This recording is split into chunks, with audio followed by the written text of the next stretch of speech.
Good morning. It's a big night last night. Welcome to the road to Knoxville on Speed Stories. Whew, typical steamy, balmy day here in Knoxville, Iowa. And last night things got a little bit rowdy. Merv got across the Flabongo, had two of them, took down a couple of the local favourites. Michael, on the other side of this camera, actually did a Flabongo and just narrowly got beaten by Chris Krug. Coming up on today's show, we're going to catch up with two of the coolest people and the coolest dog on the world of outlaws. We're talking to Sheldon Haudenschild, Zan Smith, and Pella, who is absolutely world famous. She's got her own apparel range and everything. Plus, we're going to rip back down to Australia, Lake Eildon in Victoria, and catch up with a couple of late model brothers in the Edwards boys. And when we get to HyVee, it's amazing the people you bump into.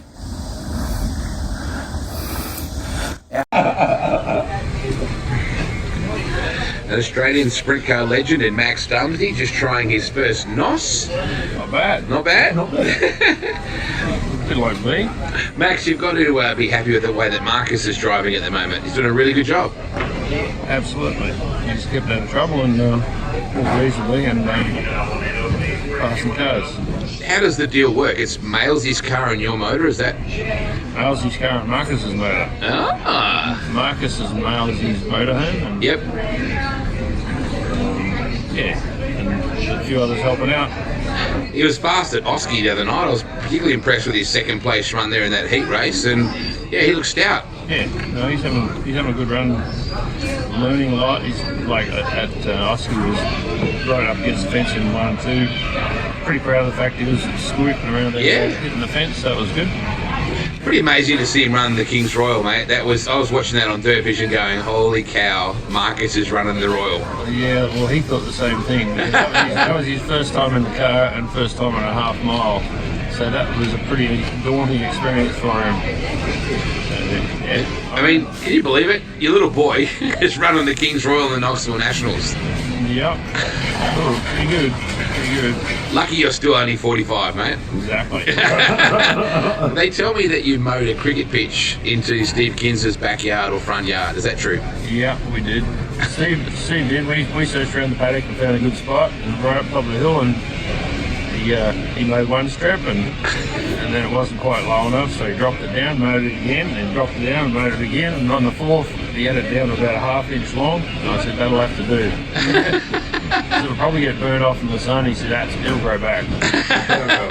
So you had a cricket bat at the house then? Yep, we had 2 cricket bats and a couple of sets of stumps, and all the uni students that McCall went to uni with, was about 40 people turned up, and they really enjoyed playing cricket, and they enjoyed it that much that when it got dark they wanted to keep going. They got the cars and parked with the headlights Really? on. Yeah. It's like Field of Dreams. Yeah, pretty much. If you build it, they'll come. Yeah.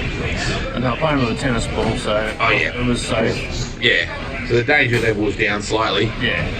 Well, the one bat we had, I think, was made out of balsa wood, and I said if we'd used the real ball, it would work. Balsa wood. So, enjoy your NOS, man. Will do. Always good to see you. Cheers. Go, Marcus. Good luck. Thank you. Okay. So we're down here doing a couple of pictures and just getting some stuff for this very, very cool new car design and colour scheme for Bobby Mincer. Let's come over this way. Look at this good-looking pit crew. Look how excited they are. Can we have it like a woo or something here? Woo! Oh. Let's try that again. 1, 2, 3. Woo! They must be tired too.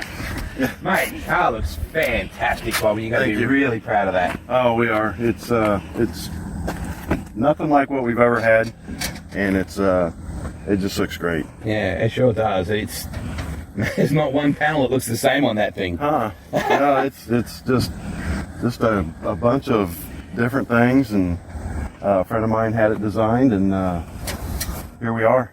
Now you're racing tonight? Yep. How you feeling? Tonight. Feel good. Okay. Feel good. I think we got everything fixed. We had a little bit of a problem at the cappy, exploded a U-joint, but yeah. we got everything fixed and back together and fired it yesterday, and everything sounds good, so we'll give it a whirl tonight. Mate, your whole team is about family? Yes. Family and close friends. Yep. I imagine you probably want to dedicate your racing to someone tonight. Yes, I want to dedicate my racing to my wife's grandmother. Passed away middle of the night last night, and wife would be here, but Yeah. it's just a tough thing for her. So Yeah. I want to dedicate what we do tonight to her, and we'll try and make it a great one. Bullseye Bobby, baby. Yeah. Remember that Wild Hogs movie, right? Looks a bit like Bullseye Bobby, You bet. except not. All right, let's go get this thing loaded back up. Let's get him racing, and let's catch up with Sheldon Haudenschild, Zan, and the world-famous Pella. Good job. So, we are here with Pella, who's just going to be like totally either engaged or like, really? Hi, Pella.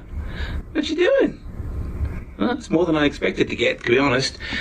Zan and Sheldon and Pella were just hanging out in one of the very nice suites here at the Knoxville Raceway. Hey, Iron Man, congratulations. Thank you. Mate, you didn't just win that thing. You smacked it. Yeah, I don't even know what to say about it. Did you feel that good? Yeah, it was just me being comfortable and having a little bit of fun all at the same time. They said you lapped your dad 3 times. Is that true? Yeah, several of them, 3 times I think. Wow. You know what I love about your old man? There's a great photo of you two, and he just looks so proud. Like, I do recall Kevin and Sammy when Kevin won his 3rd Chili Bowl, and Sammy was like, well, if I had a better motor. Right? And I don't think your old man said, if I had a better motor, I would have waxed my kid. You just were on a mission. Has it been that long since you felt that good? Yeah, it's definitely been a while. Man, I don't know. It was just a whole different feeling, kind of a different night. You know, I finished second the night before, and just going into the Saturday night show, I just kind of knew I needed to qualify halfway decent, and that I'd be there at the end of the night. Because this time last year you had like 4 or 5 or 3 or 4 wins to this point. This season seems to be a little leaner in the win stakes, but you've been very consistent in the top 5s and things. Yeah, I think even if you look towards the end of last year, it probably didn't pan out how we wanted to and didn't have the finishes that we wanted. But, you know, and it transitioned into the beginning of this year. It's not been how we wanted it, but, you know, just keep working at it and try and pick off some wins. I mean, you've got to have so much, in terms of a car owner, they've just got to have faith in you, don't they? Because it's not a thing you just suddenly hit a switch and you put a bunch of race wins together, is it? No, definitely not. It takes a lot of work, so hopefully your car owners realize that and your sponsors and have a little bit of patience with, you know, myself as a driver and the team as a whole. So, you know, wins don't come overnight. No, they sure don't. I've got so much I want to talk to you guys about, and particularly this girl here, who is world famous and even has the world tour. Is it the 2nd annual world tour, or are we up to 3 now? This is our 3rd. She's like a veteran. Yes. Where did the idea come from to give her the public profile? Did it sort of just happen organically, Zan? Yeah, I think, you know, like, Sheldon and I just, like, she's everywhere with us. We don't go anywhere without Pella. And so it only made sense that Pella should have her own deal going on, I guess. And we kind of like say, like, oh, what do you think Pella's thinking? Or she's giving me a face. What do you think she's thinking right now? And it kind of just happened with that. And we had an Instagram for her, and we wrote what we thought she was thinking. Or like, oh, they're so good. Do you both do them, or is it who? I did think that. She gave you credit for a couple of them. I said, Zan, I love some of those comments. I mean, Pella, I love some of the things that you say on your Instagram. Some of it is just hilarious. This has got to be the best life ever for Pella. I mean, she's in so many weather conditions, isn't she? Yeah. I think she would trade it in for more snow if she could. Yeah. She's not, like, too hip on going to Florida in the middle of winter. When we pack up and it's still snowing, I think she would like to stay, but... What does she do when you go to the banquet? That's something I've always wondered. You know, the Outlaws have never sent her We're trying to get her in there. Serious? kind of rude almost. She's one of the highest profile individuals on the Outlaw Tour, Yeah, Pella. no invite. You could dress her in something pretty nice, like with a bow or something like that. She would just hang. Yeah? Where did the name Pella come from? Is it like not the town, right? Yeah, the town Pella. Really? Yeah. So is that where you got her from or something? Well, we got her in the infield here at Knoxville, and she went one whole night without a name. And then I thought of Pella. You see him claim that? Yeah, He just he did. claimed that. He did, though. So how did you get her on the infield at Knoxville, can I ask? All right, so it all started. I was running my own deal. You sent me a picture of her brother. Yeah, I sent Zan a picture of her brother, and I was holding her. I was on a bicycle.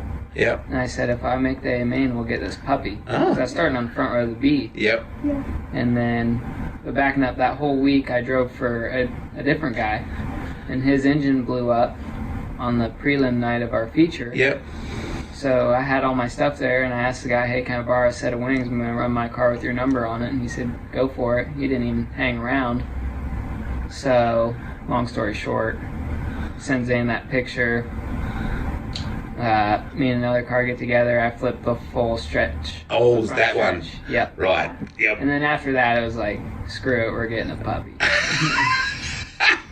We didn't take much of a race car home that night, but we took Pella. Oh, well, that's a better deal anyway. She's being very well behaved. Is this kind of standard practice for interviews?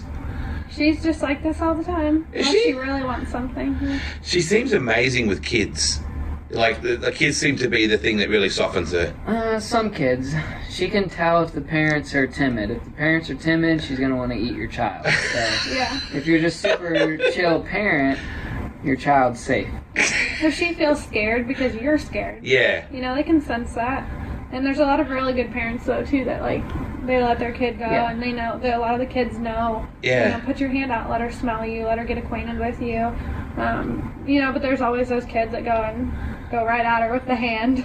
Oh, yeah. Yeah, yeah. So, it just depends if they were taught. She wouldn't do anything. She just kind of backs up, like, oh.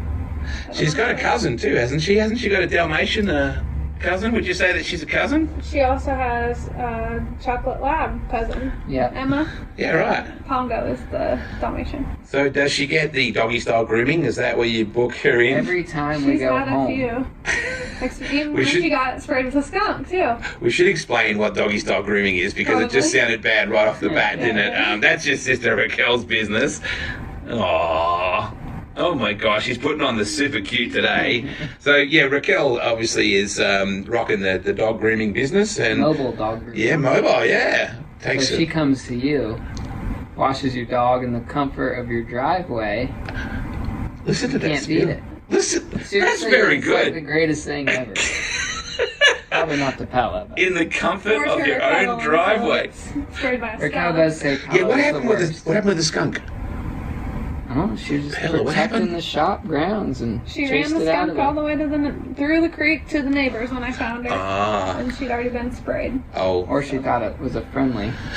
Looked like her. Yeah. Is there any places you can't take her when you're on the road? Do you have to make any real wholesale adjustments? No. If not, she just hangs in the motorhome. Yeah, right. What does she like around race cars? She's obviously used to them since day one, but She goes to the races with me every night into the pits. Except for wherever we pit in the infield, I send her with Zan or... She doesn't like selling t-shirts. doesn't she? And yet she's got her own. Yeah, she doesn't. She likes to hang with Dad. There's not a great work It's ethic. not about you, though. This is so good. Pella, who's your favourite? Mom. So obviously you're both animal lovers, right? Has this been a long time thing? Yeah? She was my first. Well, I had a dog when I was little, but other than that, I just had a cat. So I don't really remember having a dog. So she was my first Yeah, cool. real dog. Now, tell me the story about how you two met. And firstly, I want to hear your version of it, Sheldon, or Shane, should I say? Yeah. We were at the races, 2012? At Eldora. Zan was track queen. Yep. She came out, got a picture with me. And I was like Justin Bieber. She had the hair. Looked probably 12. So she came to you for the picture. Yeah, No, she it came was a to me requirement for of the the- Hang on, whoa, you get your chance in a minute. Fine. What? Wow. She came to me to get a picture. Yes. So, and then I just, sent a little Facebook message, I think, didn't I? Yeah. Okay. She's got the steel trap memory. Yeah, I was going to say, so now the truth. Yeah, the truth. Yeah, yeah. Fake news and the truth. Yes, yes, yes. We had to go greet everyone. It wasn't a choice. It wasn't like I just picked Sheldon only, And you can even ask. Okay. And so, I went by and I had to go say hi to him, just like everyone else. And yeah, he messaged me that night. And what did the message say?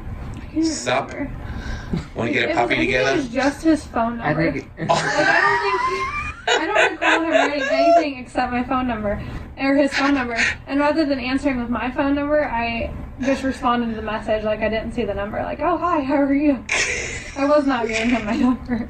Well, he's a man of few words, as you know, right? So the phone number says more than you know, right? Yeah. Point. Yeah. That's pretty to the point. Yeah. Call me. You Or didn't even don't. write call me. You were not going to the races to become falling in love with a race car driver either, right? That was not on the agenda. No, not at all. Probably Wasn't still isn't. interested. Kind of over at this point. Yeah. No, that wasn't. I wanted to get an experience. I wanted to be at the track. I was going to school for public relations. Yeah. And it was a good thing, you know, for me to expand upon. And I had my sights set on possibly working with the Miss Sprint Cup when that was still a thing. Yeah. And just kind of working from there and then getting my foot in the door for motorsports. And I got my foot in the door. You got more than your foot in the door. You pretty Wrong well door. squeezed right through the whole door. I was talking to Drew Hillenberg the other day, and he was telling me how, you know, he grew up with you and Ryan and, you know, all those kind of guys. And it's funny because his life is nowhere related to racing at all. Like, he thought at one point it might be, but he just moved away, and now he does his banking and plays football, and he's making money instead of spending it. Yeah. But, I mean, your friends, you know, all of you guys, for over those years, they've all been racing related because you don't have time for anybody else, do you? Yeah, maybe. You have motocross fans, I would imagine. Moto friends. It's a motocross. Another friend. racing, yeah. I mean, I have like one kid I talk to from high school. It's like it. Yeah. And he'll text me every time, you know, every once in a while when I get home. Yeah. But yeah, all my friends are race friends. Dirt bike racing still big for you? Hey, Pella's butt. You still love your dirt biking? I see you get on whenever you can. I don't own one anymore, but I keep up with it, and You two can slide together now and just sit in that little spot that's there if you like. Has he gone all the way? Oh, he met halfway. Oh, that's what it's... What is going on here, Miss Pella? What, is there something under there? Clearly there's something under there. there it is. So, you've sold your bike? I sold the bike. I had to sell the bike when I went racing with the 93 car. Yeah. Had to pay taxes, you know. Be a grown-up. But, yeah. Damn. But still into it, watch it, keep up with it. Did you have a hero when you were a kid growing up? Yeah, my dad and Ricky Carmichael were my two heroes. Two goats. Yeah. I mean, Ricky Carmichael is one of the most dominant guys in motocross. So I think that was one of the reasons I always liked Ricky. He went for it, but he still had the results. You could mention Chad Reed, you know. He's pretty good too, right? Don't shake your head. Don't shake your head. Smart ass. What about Jeremy McGrath? He's too old, was he? I was never into McGrath. Really? No. I like Ricky, Bubba, and Dungy. Bubba? Yeah. Wow. Okay. Those three are, and for different reasons. Like, Yeah. Ricky Different riding just styles. dominated. Stewart went for it. Yeah. And often ended up hurt. And Dungy's consistency was unreal. No more excuses. No more maybes. No more putting it off. This is the year. Be there. Sprint Car's greatest week. The 59th annual NOS Energy Drink Knoxville Nationals, August 7th through 10th. Buy your tickets now at KnoxvilleRaceway.com and check it off your bucket list. So, Zan, how much do you love sprint car racing? If that's not a really pointed question, I mean, do you love it, or is it part of your life because it's part of his life? I mean, I think it's both. You know, it is my life. Obviously, that's all we do now. Yeah. It's all we've done pretty much since I met him. You know, but before that, to say I loved sprint car racing, I probably would have told you I loved late model racing. Wow. Wow. Taxis with rivets. Yeah. Jeez. Okay. And now it's almost kind of I don't think I've been to a late model race since. I think we went one time. We went to the World 100. Yep. Maybe pretty like cool. a year or two into dating, and that was it. I mean, we don't have time to go, but No. I wouldn't now choose going to a late model race in any way before going to a sprint car race. Because it was your anniversary back at, I saw your social media posts like back to where it all began Eldora. 7 years ago. Yeah. Was it that weekend? Was it King's Royal weekend, right? Yeah. So we met at That was Eldora. Four Crown. Oh, was it? No, it was the May race. We met at Kings Royal 2012. Okay. And then we started dating in May the following year at Eldora. Where was the first date? Oh, this would be big. We went on a double date with Sheldon's friend Oh, yeah. Zach. We went Longhorn. to Longhorn. Yeah, Okay. How did it go? great. His date only ate French fries. Did he talk much that night? Was he like, Mr. Smooth, or was he? I don't. Zach, I think probably having Zach there was probably like Yeah. a good move because he was Yeah. like the icebreaker. And then for some reason Zach, like from then on, was kind of always the third wheel.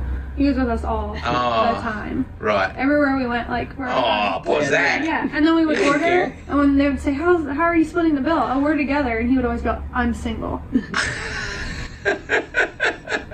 Every time. Two of your closest friends are two of the funny, or at least one of the funniest people I know, and a woman with the most patience that I know, in Megan and Rico. What is it like hanging out with that nut job? Which one? Rico? Let's start with Megan. I don't know. You know, everybody says, like, and I heard it from day one, Mandy Pittman told me, when you go on the road, things are going to change. Your Yep. friends from home will always be your friends. Yep. But they're not going to understand Yeah. as much of what's going on. Like, when I go home, it's like nothing has changed with my friends. But Megan and obviously Mandy too, they're the friends that know. They understand the sport. They understand where I'm Yep. at. And so for her, it's every day. We're not always at the same track, but it'll be 3 a.m. My phone will be going off, and Sean's like, "Who are you still talking to?" Megan. Aww. Yeah. Is Rico texting you at 3 a.m? No, me and Rico rarely text, but You guys know what's actually going talk on on. the phone though. yeah, we'll call each other. Yeah, right. We've had fun. We got to go on vacation. We went to Mexico. Yeah, That was Yeah. fun. Rico and I did stuff. yeah. Me and Megan are pretty much alike, and her and Rico are alike. Yeah. We got the same length So hair. me and Megan just sit on the beach, Yep. and Rico and Zan go snorkeling. Yeah. Or we went swimming with the dolphins, and Rico and I are out there just smiling ear to ear, so excited. And they were up on the dock watching. They weren't even in the water. Can't get eaten on Can't control. Can't get eaten on the dock. No, Right. correct. The NOS ad was super cool. Yeah, That must have been a lot of fun. That I was- did hear you tag the wall. I did not. Who did? Carson Did he? Carson hit the wall? And I was calling it in my rearview mirror as he was doing it. It was pretty funny. The boys in your crew, how did they handle that? They seem to do that reasonably well. Yeah, they were good. They're not TV stars normally, but, Yeah, I mean, the officer did really good. Oh, Jason's cool, isn't he, though? Swank did really good. Yeah. Drew and Adam were good. Yeah. So it was all fun. There's Yeah. bloopers coming soon. Yeah, there is a bloopers reel that I would hope so. Yeah. I would hope so. I mean, things are pretty cool. There's always pressure, Sheldon. You Haudenschild are pretty good at not, taking on too much of it, but you're in a high-profile situation. You've got a very high-profile sponsor who are the naming rights for this event as well. Does that feel any different coming in this one? I've been asked that a lot. And Sorry. not really at Hoping it'd all. be a unique question. Bugger. Scratch that one if you like. But no, to me, it's just another race, and I race the best in the world every single night. So to do it at Knoxville, yeah, it pays more and it's more prestigious. But I think if sometimes if you treat it like that maybe you won't reach your expectations. So for me, it's just treating it like another one, and just trying to be on your game a little bit more for sure. But I think either you're working or you're not working. What would be more rewarding, if I could ask that question, the King's Royal, given that it's your backyard, or Knoxville? If you could only choose one. I'd probably go Kings Royal.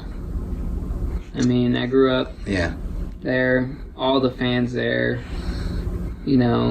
just being in Ohio and the history my dad has there. I think a Kings Royal win would be massive for myself, and just to do it in front of all our hometown fans Yeah. would be huge. Yeah, absolutely. It's really cool to see that Kings Royal, you had Brent Marks, you had Logan and yourself all right up the front. It was like, look out, here come the kids. It was cool to see that. Did you get any sense of that it was like the new breed? I'm sure Zan did, because we were tweeting a bit about it, and I thought, that's a cool situation. Do you care whether it's anyone the same age, or it's just like, what the hell, we're all up the front? Nah, I don't really care or think about it. It's just... You do that, Zan, right? You thought it was cool that the new generation was up there a bit? I think what I thought was cool was for the second time Jack and Sheldon started on the same row. Yeah. And that's just really cool to me. Who would think that they would do that? 2 years ago. Not once, but twice. Yeah. And no, I think when they race, like Sheldon will say, where did so-and-so run? Or, how did so-and-so enter 1 and 2? And I'm like... You're not looking... I only watch Sheldon. So, Not very helpful. Sorry. But, that's... You're supposed to see that as she only has eyes for you, Sheldon. Not very helpful. You No, I'm focused, and if I have to pay attention to what you're doing, and that's what I care about, and I don't really, it's not my job to follow everybody else. Now, Sheldo, it's got to be like 1,000 degrees out there, and the misso is in there selling t-shirts in a black trailer. Dude, it's like a sauna in there. I walked in there before. If the aircon ever quits, right? She has the best AC out of every merch trailer. Just ask anybody. Really? Yeah. I We could wear spent a the big sweatshirt. bucks for comfort. Okay. So I don't want to hear it. We get fans lingering Do you at just the doors to catch the because cool they air? want the AC That air conditioner works. It's not the great shirts. in that. It must be hard. I asked Ziziana about this as well, with you guys constantly finding new designs, because there's probably, at any given time, 50 teams out there that are selling t-shirts to the fans direct. Everyone's using different designs. How do you, you've got a nice little trump card here, right, that guarantees some of your sales and gets the children's market. How do you find something different? Are you both looking at different things? Yeah, I think look at different things from different styles of life, and I don't know, Zan does a really good job at finding ideas, and tell her if they suck or don't suck or what I would change. We spend a lot of time on the road too. Yeah. So we have time to look at stuff and bounce ideas off each other, and Yeah. I feel like a lot of our ideas come from just our personal style too. Stuff that we like, that we see, music we listen to, and they kind of come from that. I like the t-shirt with you on it. What? The one, that drawing of you on it. No, she's a redhead. I tried. She's a redhead for a Maybe reason. next year. Well, I was going to say, hello, when is she going to be on the shirt? If Pella can get her own shirt, surely Zan can. I'm good. She designed them. I always choose the pinup to have a different color hair than me for that reason. It's very cool that you do the pin-up thing, because not all partners, wags, etc., would be able to cope with putting a chick on, their man's t-shirts. I like them. I like vintage stuff, so Yeah, that's why like Warbird sort of stuff. Yeah, that's why they're the vintage pinups, and they're still classy. They have their clothes on. True. But that's kind of like the era of something I would want on there. So that's why I came to Sheldon. I said, "What do you think about a pinup?" When we were in the '93, and we didn't expect to make it a yearly. It's kind of like a series now. Yeah, now there's a girl every year. It's great. Yeah, it's really cool. Sets you apart as well. There's been a few rainouts this year. That's got to be tough on you guys financially when you got to run a budget. You got a gorgeous motorhome. That thing is cherry, and it's always clean, isn't it, Zan? Sure is. Especially when you pull up somewhere, the tyres are shine and the wheels are shine, and Yeah. that's something that Sheldon is very good at. He's no good at cooking, he told me, but he's very good at cleaning the motorhome. Yeah. Can you cook anything? I've never tasted a thing that he's ever Waffles. In the toaster? Yep. In the... made. Eggos. That's something. You can make a toaster strudel too. I'm Oh, there you a go. toaster. There you go. Yeah. Hey, that's better than nothing. Remember Mandy was saying that Darren burns everything, right? Oh. That he would burn water, I think she said. Mandy just went. Her dad had an operation, and she left. Yeah. For the weekend at Williams Grove, and I think she texts me like 4 times a day every day. Did my husband eat? Did my kids eat? And I'm like, oh boy, Darren's gonna starve the girls. No, I think they went out to eat a lot. And he won last night and the girls were watching The Lion King, so that's interesting, isn't it? We weren't there either. No. I found out on Twitter. Thank God for Twitter. Yeah. Who controls the music in the motorhome when you're driving? She looks straight at you then. Does that mean she is, or does it mean you do? I do. Not Really? really. We don't get to listen to music. Oh. Well, you listen to podcasts. What? Just silent. It's silent. Open road. If you want to listen to music, you have to put your headphones in. Yep. So sometimes we're both listening to music, but on separate. What? Yeah. What, you just a deep thinker, Sheldo? Just good. Yeah, good thinking time. You do a lot of thinking on the road. There's a lot of big miles between that. Yeah. So no music. We went to California this year and we never turned the radio on one time. Did you get that from your old man or something? Like, where does that... Yeah. Right. Dad, don't turn it on. I've drove to Tulsa with Dad multiple times without ever touching the radio. Really? Oh, yeah. I don't know. I would think you would love music, Zan. I do. Well, Sheldon, play your woman some music. Earpods. I got earpods. What? Before I had those, it was silent. You Now know, I can in a just... motorhome life, you gotta listen for rattles and what's squeaking and fix them. If I have to look for one more sound in the motor, you don't even. It's not even funny. Sorry. No. It's an obsession. Who's that, Pella? Somebody. Who's that, Pella? No one's coming in that door anymore. It's so good catching up with you two. I find you guys fascinating, and I love that you are such a fresh... Look out. There's a man at the door. Hey, wait, mate. I love that you guys are the new generation, the fresh face of the outlaws and the fresh face of the sport, and I love that you bring your own style to things, Dan, because she's a stylish woman, your woman. Did you know that? Oh, yeah. Good, because you just rock the black shirts and the, you know, just like your old man, you're never going to run a collar and this. Although when you go out, you dress him very nice. I have noticed that. I didn't do that. Is that you? Like the banquet? Yeah. That was not me.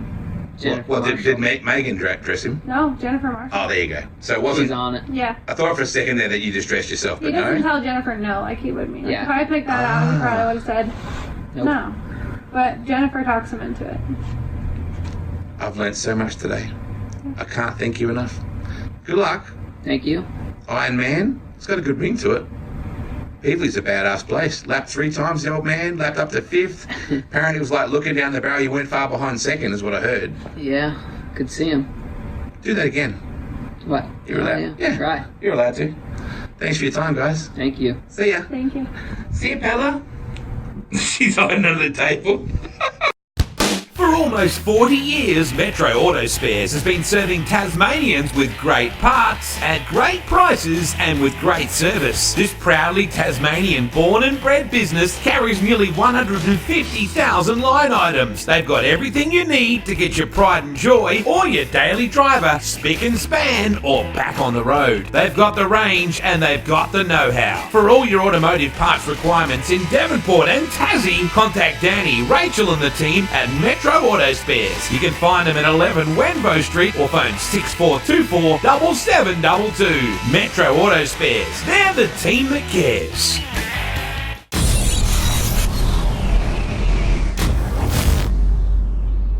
You might not have heard of Eildon in the high country of Victoria, Australia, but there are a few things you might find familiar. Brothers Brock and Chevy Edwards race a pair of Jack Link's meat snack-sponsored flame-throwing late model sedans in Australian Speedway. But it's the sounds of the team you might recognise. When iRacing was about to break into the entertainment world, the Edwards boys were called in for some very important product development. It was their race cars that created the background audio for the software. It's a different sound, though, that Brock would like us all to get used to. His passions are racing and singing, both of which he does part-time. For now. The Edwards family, led by Mum Lisa and Dad Rod, live a life of contrast. During the day, they build high-quality houseboats designed to cruise slow on the water. At night, they build horsepower to go fast on the weekends on land. Appropriately named, Chevy just won the Victorian state title and Brock finished 4th. The duo have big plans for the season ahead that they hope will be just as tasty as their major sponsor's jerky. So I'm sitting here with Chevy in the green suit and Brock in the orange and black suit, the Jack Link's Edward Motorsports boys. And we are in, where is Eildon, Victoria? It's about 2 hours north of Melbourne, so in the high country, sort of base of like the snowfields and stuff like that. So it's pretty fresh. So Probably snowing somewhere close to here today. yeah, I think it's supposed to snow above like 700 metres. I think we're at like 450 or 500 or something. So it might start snowing on the hills close by soon. So we'll see how we go. Tell me about the iRacing situation. How did that come about? It was actually pretty random in the scheme of things. It just sort of happened without really knowing it was happening. Dad just he had a missed call from Greg, who's the sound guy, or guru as they called it, Yep. for iRacing. He does all like the VAT supercars, heaps of Indy cars and stuff like that, you know, like all the F1s, like he did all the sound for them. They did do it on a dyno in America, like trying to get the sound, but it just wasn't they couldn't reenact what it was doing on the Yeah, not track. race realistic. Yeah. So they thought, no, we have to do it, you know, on a track and get Greg there. And he had, I think, like 12 microphones over the car in all different spots trying to reenact the sound of the mud hitting the tin. Wow. Everything. It was like there was cameras. Every little piece had to get recorded. Yeah. He had one on the gearbox to get the gearbox whine, and then he'd put one on each brake to get the different squeals of the brakes. And it was just ridiculous. And he had like a big computer that he strapped onto the back of the car that sort of all recorded it all and whatnot. And then he asked us to do some pretty crazy things on the cars trying to get the sound, because he needed it for so long, like flat out as such, to get that pitch of the motor.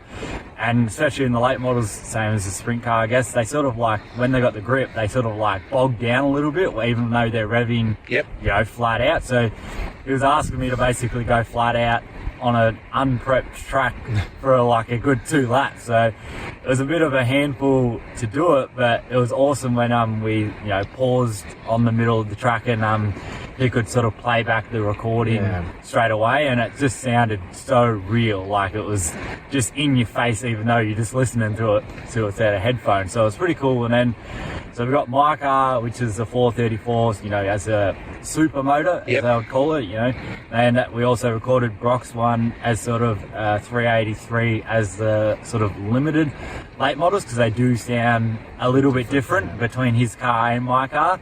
So we got both aspects and they loved it. It was absolutely awesome. If you go on iRacing right here, right now, and go the Dirt Late Model Super, that is my car that's in the shed at the minute. And if you go the limited one, that's that motor down there. That's if you go flat out, that's what I was doing when I went flat out. So Chevy recently became the Victorian Late Model Champion at a place called Warganya, which a lot of people wouldn't have heard of. 640 metres, so a big joint. Tell me about the 2-car deal. You guys build most of your own stuff. Yep. We started off, we bought the cars originally. Mine's an older car. It's a 2010 Masters build. It started its life as. And over the years, obviously, with the new generation cars and stuff rolling through, they just sort of were too slow. So we've just sort of been developing them, putting our front ends and stuff like that in them, our own, like building them ourselves just in the shed, just to try and keep them up with these newer generation cars, and for us to afford to race at the sort of pointy end of the field. To upgrade them all ourselves to make them fast is the only way we can do it. So we spend a lot of time just engineering all our own stuff, trial and error. Some stuff works, some stuff doesn't.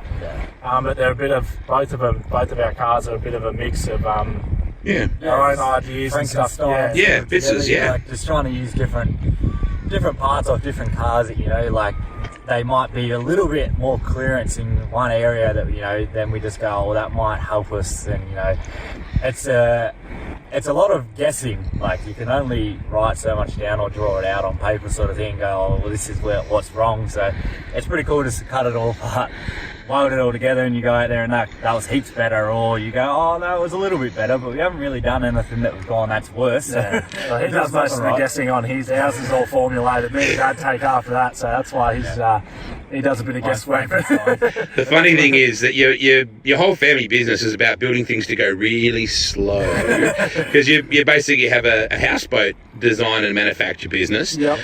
To go on the river and, just places you just amble down places like that, to all of a sudden going as fast and as noisy as you possibly can. So it's a great contrast in your life. Yeah, it is. And Two very different things. yeah, and they go from some of the houseboats we built way up to like 50 tonne. So and you don't want your race car anywhere near that place. You're going to be pretty friggin' slow. So And you have to try and work out how 50 tonnes is going to float. Yeah. That's where the design comes into that. So.